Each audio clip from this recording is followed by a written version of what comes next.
Hello friends, UGC net knowledge point में आप सभी का स्वागत है। आज हम कर रहे हैं UGC net paper 2 public administration के चैप्टर वाइज, जो है अरिहंत पब्लिकेशन की बुक में से चैप्टर 16 शहरी शासन। आइए स्टार्ट करते हैं। चैनल पर नए हैं तो चैनल को जरूर सब्सक्राइब करें, लाइक एंड शेयर करें। यहाँ पे आपको पूरी क्लासेस कराई जा रही है पेपर 2 पब्लिक एडमिनिस्ट्रेशन की। शुरू से आप देख सकते हैं हमारे यूजीसी नेट वेबसाइट पे जाके, चैनल पे जाके, जहाँ पे आपको अरिहंत पब्लिकेशन की पूरी बुक फिनिश करवाई जा चुकी है। अब आपकी अरिहंत पब्लिकेशन की बुक भी यूनिट वाइज जो है चल रही है, तो चैनल को ज़रूर देखें। आइए स्टार्ट करते हैं। चैप्टर 16 है शहरी शासन अर्बन गवर्नेंस। भारत में शहरी स्थानीय शासन का अर्थ शहरी क्षेत्र के लोगों द्वारा चुने गए प्रतिनिधियों से बनी सरकार से है। शहरी स्थानीय शासन का अधिकार क्षेत्र उन निर्दिष्ट शहरी क्षेत्रों तक सीमित होता है जिसे राज्य सरकार द्वारा इस उद्देश्य के लिए निर्धारित किया जाता है। भारत में 8 प्रकार के शहरी शासन नगर निगम, नगर पालिका, नगर क्षेत्र समितियां, अधिसूचित क्षेत्र समितियां, छावनी बोर्ड, टाउनशिप या शहरी क्षेत्र समिति और पोर्ट ट्रस्ट या पत्तन न्याय प्रचलन है। ये 8 शासन जो है शहरी शासन निकाय है। शहरी शासन प्रणाली को 74वें संविधान संशोधन अधिनियम 1992 के द्वारा संवैधानिक दर्जा मिला है। केंद्रीय स्तर पर शहरी स्थानीय शासन का विषय निम्नलिखित 3 मंत्रालयों से संबंधित है। नगर विकास मंत्रालय, इसका गठन 1985 में किया गया था। रक्षा मंत्रालय कैंटोनमेंट बोर्ड या छावनी बोर्ड से संबंधित। गृह मंत्रालय संघीय क्षेत्रों से मामलों में।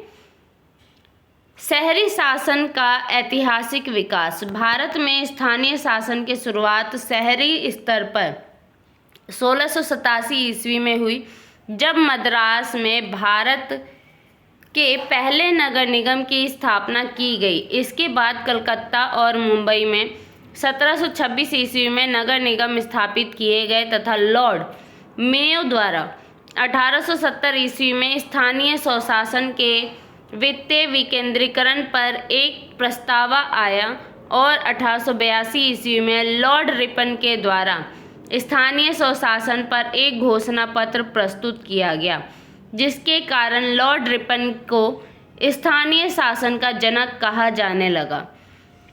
विकेंद्रीकरण पर हॉब्स की अध्यक्षता में वर्ष 1907 में एक रॉयल आयोग का गठन किया गया तथा बाद में भारत सरकार अधिनियम 1919 के द्वारा स्थानीय स्वशासन को एक हस्तांतरित विषय बना दिया गया।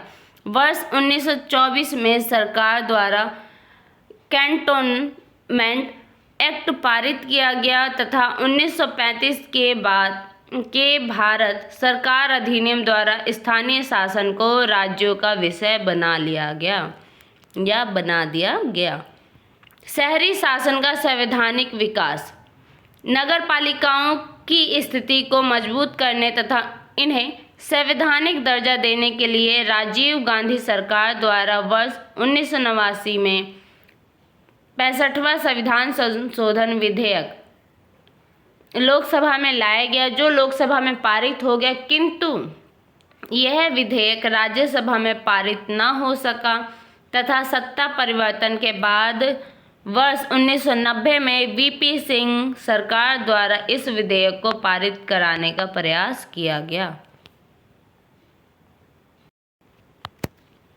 किंतु लोकसभा के भंग होने के कारण यह विधेयक रद्द हो गया और एक बार फिर 1991 में वीपी सिंह नरसिम्हा राव सरकार द्वारा विधेयक को पास कराने का प्रयास किया गया, जिसे लोकसभा और राज्यसभा ने दिसंबर 1992 में पारित कर दिया तथा राष्ट्रपति की स्वीकृति इस विधेयक को 20 अप्रैल 1993 को मिली और यह विधेयक 74वां संविधान संशोधन अधिनियम 1992 में के नाम से जाना गया, जो देश में 1 जून 1993 से प्रभावी हो गया।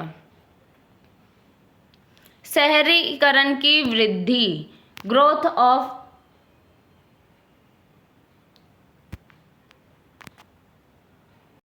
यूर्बनाइजेशन। 20वीं सदी में पश्चिमी देशों की विकसित अर्थव्यवस्थाओं ने अच्छी विकास दर के साथ तेज शहरीकरण का जो स्वाद चखा था, वैसा ही कुछ आज भारत में हो रहा है। वर्ष 2001 की जनगणना में शहरी जनसंख्या 27.81% थी, जो 2011 में 31.16% हो गई। शहरीकरण की वृद्धि के कारण, शहरीकरण की वृद्धि के कारण हैं, कई कारण हैं। औद्योगिकरण तथा ग्रामीण क्षेत्रों से लोगों को शहरों की ओर स्थानांतरण शहरों की उन्नति को प्रभावित कर रहा है। लोगों का ग्रामीण क्षेत्र से शहरों की ओर हस्तांतरण शहरीकरण में वृद्धि का प्रमुख कारक है। शहरों ने लोगों को जीविका के अतिरिक्त पर्याप्त मात्रा में रोजगार के सुअवसर उपलब्ध कराए तथा शहरों के अन्य आकर्षण तत्वों ने भी शहरीकरण की वृद्धि को बढ़ाया है। गांव से शहरों की ओर निष्कासन में प्रचंड बेरोजगारी, कृषि या यांत्रिकीकरण तथा उत्पादन रोजगार न होना प्रमुख कारक है। इन तत्वों के साथ संचार साधनों ने भी ग्रामीण क्षेत्रों से शहरों की ओर जनसंख्या वृद्धि को बढ़ाया है। औद्योगिक केंद्र का विकास, बंदरगाहों की स्थापना तथा नए शहरों का विकास शहरीकरण की एक प्रमुख विशेषता रही है। पंचवर्षीय योजनाओं के प्रभाव तथा औद्योगिक विकास के कार्यक्रम शहरी विकास हेतु प्रमुख कारक रहे हैं।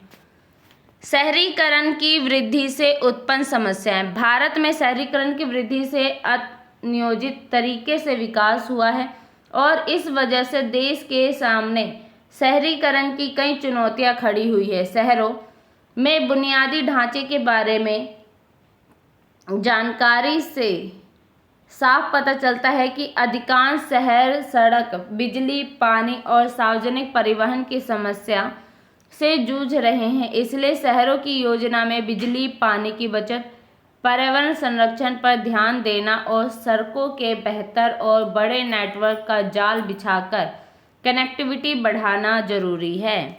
दिल्ली सहित अधिकांश शहर अवैध बस्तियों की समस्या से जूझ रहे हैं। भारत सरकार ने झुग्गी बस्तियों से मुक्त शहरों के विकास के लिए राजीव आवास योजना की शुरुआत की थी, लेकिन व्यावहारिक स्तर पर इसमें अब तक कोई विशेष सफलता नहीं मिली। शहरी स्थानीय निकायों के कामकाज के तौर तरीके सवालों के घेरे में हैं। केंद्र सरकार भी यह मानती है कि सभी राज्यों में नगरपालिका की कार्यशैली में सुधार की आवश्यकता है। शहरी आधारभूत संरचना पर आबादी के बढ़ते हुए दबाव, पेयजल आपूर्ति, मल व्यय, कचरा प्रबंधन तथा शहरी परिवहन में सुधार की जरूरत पर बल दिया है।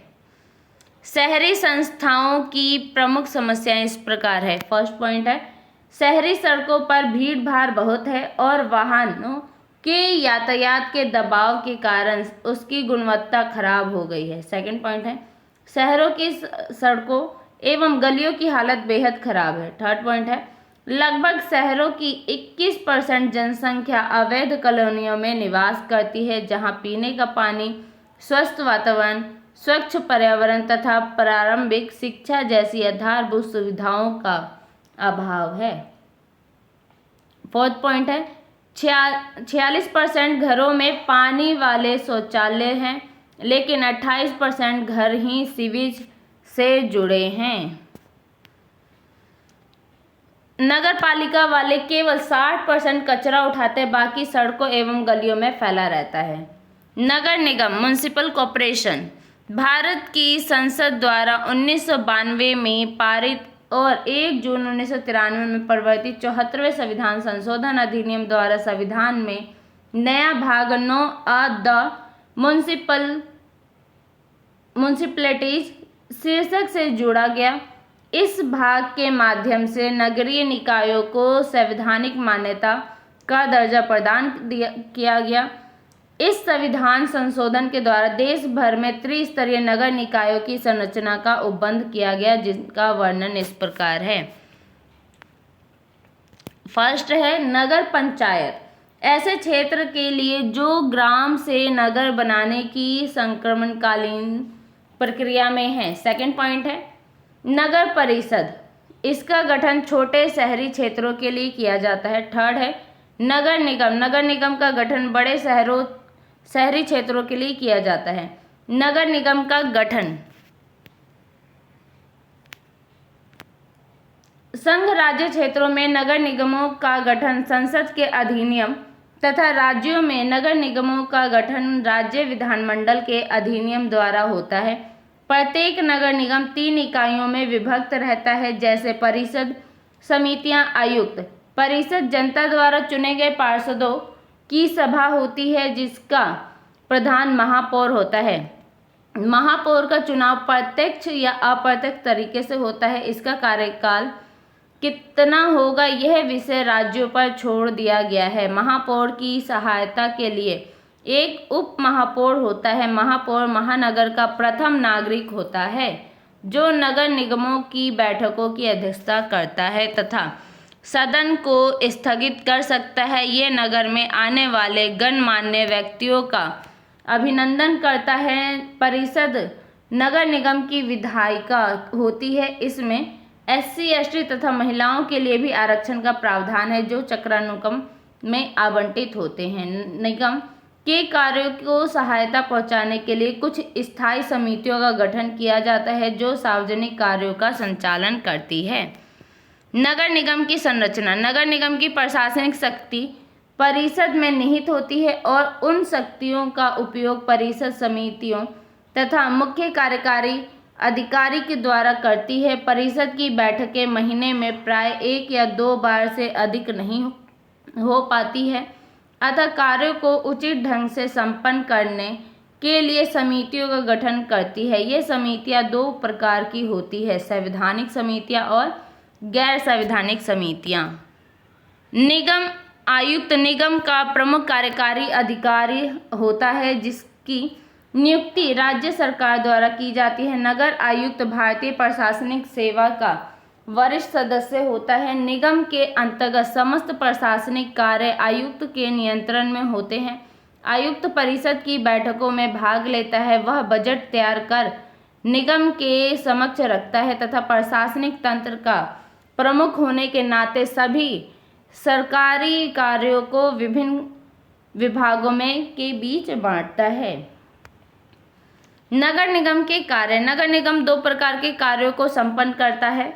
ऐच्छिक एवं अनिवार्य कार्य में वे कार्य आते हैं जो नगर निगम को अनिवार्य रूप से करने पड़ते हैं, जैसे विद्युत प्रबंधन, जल की व्यवस्था, यातायात सेवाओं का प्रबंधन, गंदगी तथा कूड़े कचरे की सफाई तथा गलियों आदि की सफाई।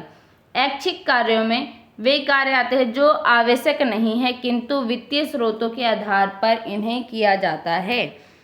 अपने कार्यों को संपन्न करने के लिए नगर निगम को कर लगाने का अधिकार प्राप्त है। नगर निगम की आय के प्रमुख स्रोत है कर लगाना, गैर कर विभिन्न स्रोत, गैर कर स्रोत, लाभकारी उद्यम और अनुदान।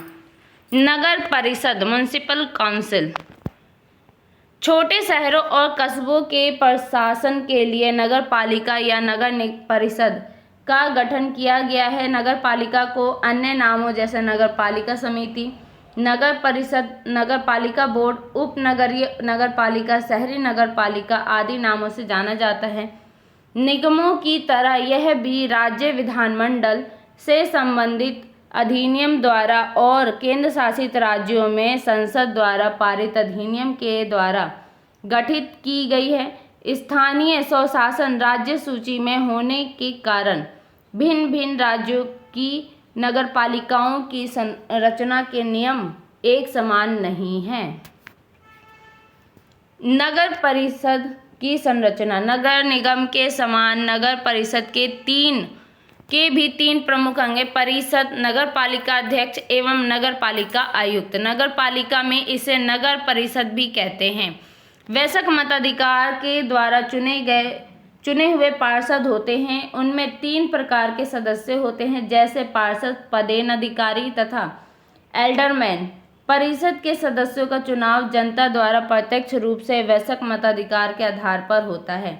लगभग सभी नगर परिषदों में अनुसूचित जातियों एवं जनजातियों के लिए कुछ स्थान सुरक्षित होते हैं। इसके सदस्यों का कार्यकाल 3 से 5 वर्ष है। सरकार समय से पूर्व नगर परिषद को भंग कर सकती है और उसके कार्यों को अपने हाथ में ले सकती है।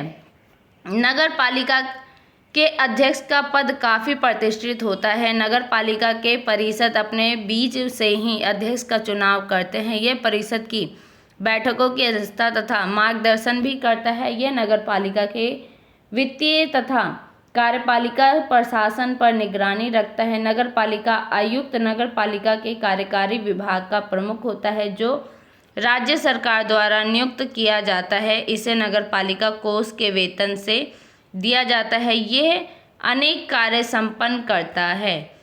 यह समितियों तथा परिषद के सचिव के रूप में कार्य करता है।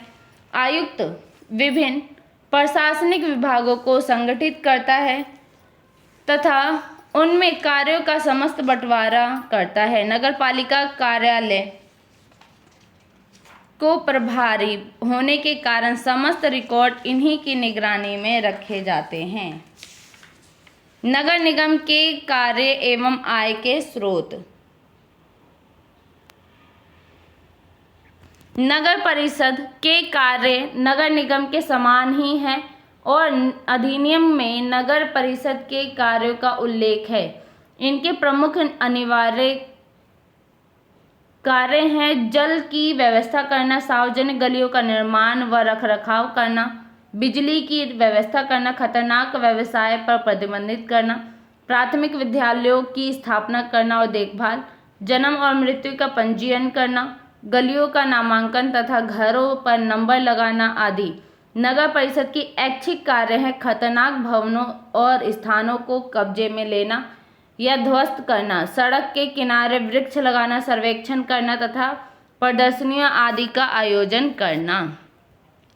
नगर निगम नगर परिषद के आय के प्रमुख स्रोत है: कर लगाना, गैर कर स्रोत, लाभकारी उद्यम एवं अनुदान, नगर पालिका संपत्ति कर, व्यवसाय कर, चुंगी कर, पशु पर कर, वाहन कर, मनोरंजन कर आदि कर लगाती है। इसके साथ साथ गैर कर स्रोतों में भवनों से संबंधित फीस, लाइसेंस फीस आदि के द्वारा आय प्राप्त करती है।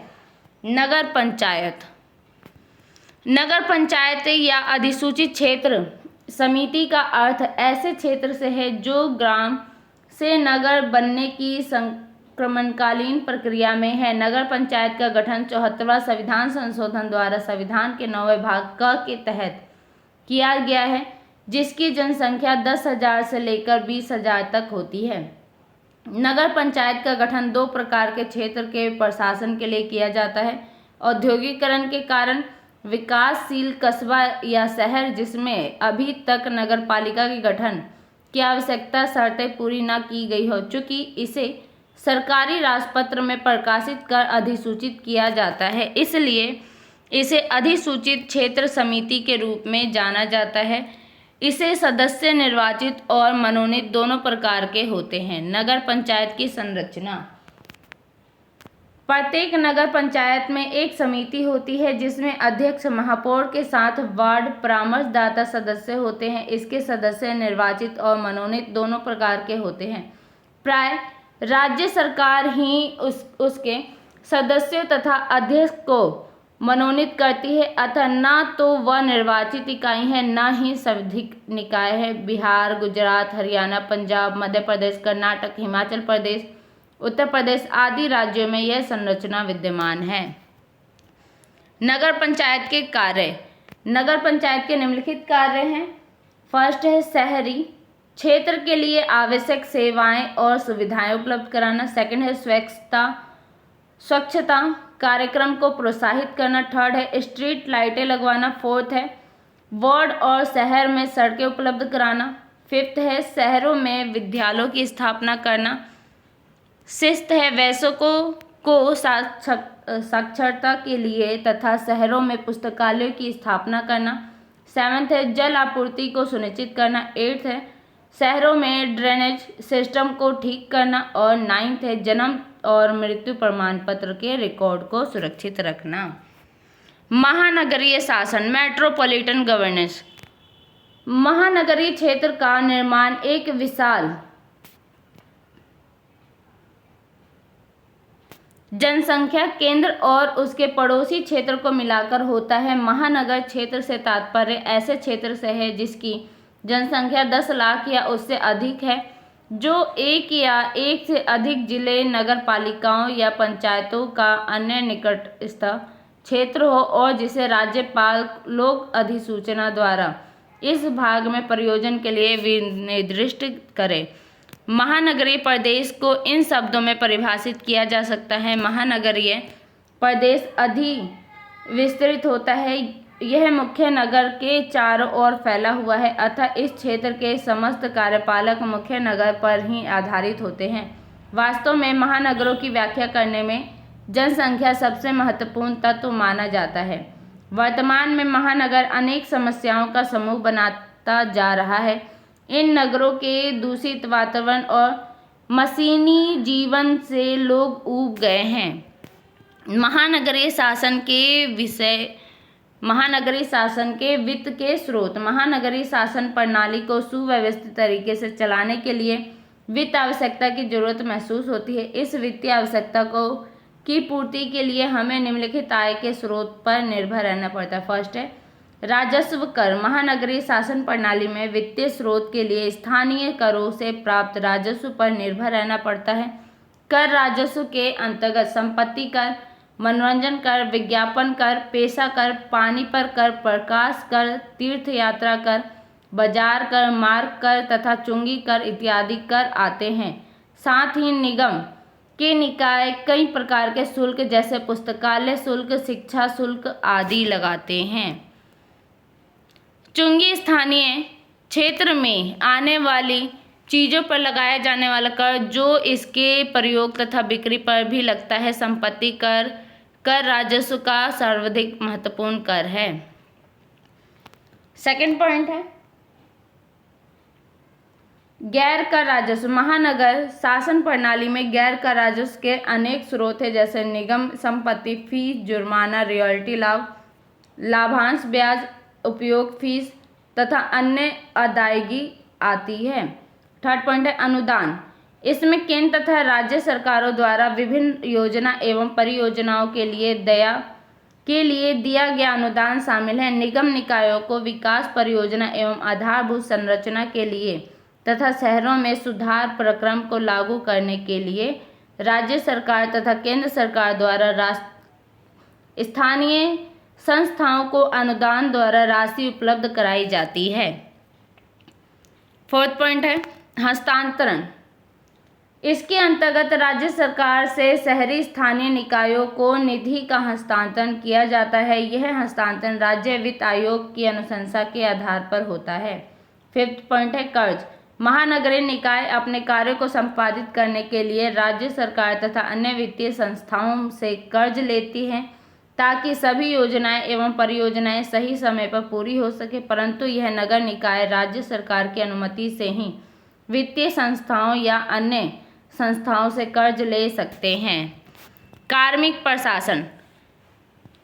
भारत में महानगरीय कार्मिक प्रशासन में 3 प्रकार की कार्मिक कार्यरत हैं जो निम्न हैं। फर्स्ट है पृथक कार्मिक प्रणाली। इस प्रणाली में प्रत्येक स्थानीय निकाय अपने कार्मिकों की नियुक्ति, प्रशासन एवं नियंत्रण स्वयं करती है। ये कार्मिक अन्य स्थानीय निकायों से स्थानांतरित नहीं किए जा सकते हैं। यह व्यवस्था सबसे अधिक प्रचलित है। यह प्रणाली स्थानीय स्वायत्तता के सिद्धांत को कायम करती है और अभिव्यक्ति निष्ठा को प्रोत्साहित करती है। सेकंड पॉइंट है एकीकृत कार्मिक प्रणाली। इस प्रणाली में राज्य सरकार महानगर कार्मिकों की नियुक्ति, प्रशासन तथा नियंत्रण करती है। दूसरे शब्दों में सभी नगर निकायों के लिए राज्य स्तरीय सेवाएं सृजित की जाती है। इनमें कार्मिकों का विभिन्न स्थानीय निकायों का हस्तांतरण होता रहता है। यह व्यवस्था आंध्र प्रदेश, तमिलनाडु, उत्तर प्रदेश, राजस्थान आदि राज्यों में लागू है। थर्ड पॉइंट है समेकित कार्मिक प्रणाली।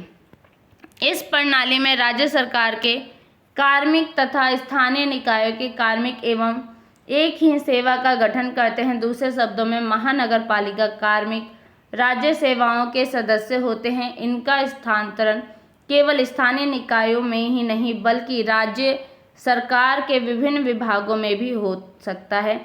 यह व्यवस्था उड़ीसा, बिहार, कर्नाटक, पंजाब तथा हरियाणा राज्यों में लागू है। नगर पालिका कर्मियों को प्रशिक्षण देने के लिए राष्ट्रीय स्तर के अनेक संस्थान कार्यरत है, जैसे अखिल भारतीय स्थानीय स्वशासन संस्थान। इसकी स्थापना वर्ष 1927 में हुई थी और यह एक निजी पंजीकृत सोसाइटी है। सेकंड है नगरीय एवं पर्यावरणीय अध्ययन केंद्र। इसकी स्थापना वर्ष 1967 में नगर पालिका कर्मचारियों के प्रशिक्षण के लिए गठित नीरुद्दीन अहमद समिति की अनुशंसा पर की गई थी। थर्ड पॉइंट है क्षेत्रीय नगरीय एवं पर्यावरणीय अध्ययन केंद्र। इसकी स्थापना वर्ष 1968 में नगर पालिका कर्मचारियों के प्रशिक्षण के लिए गठित नीरुद्दीन समिति की अनुशंसा पर 1963 से 65 पर गठित की गई थी। National institute of urban affairs 1967 में, ह्यूमन सेटलमेंट मैनेजमेंट इंस्टीट्यूट 1985 में गठित की गई थी। तो आज के लिए वीडियो इतना ही। वीडियो अच्छी लगे तो लाइक कीजिए, शेयर कीजिए, सब्सक्राइब कीजिए। धन्यवाद।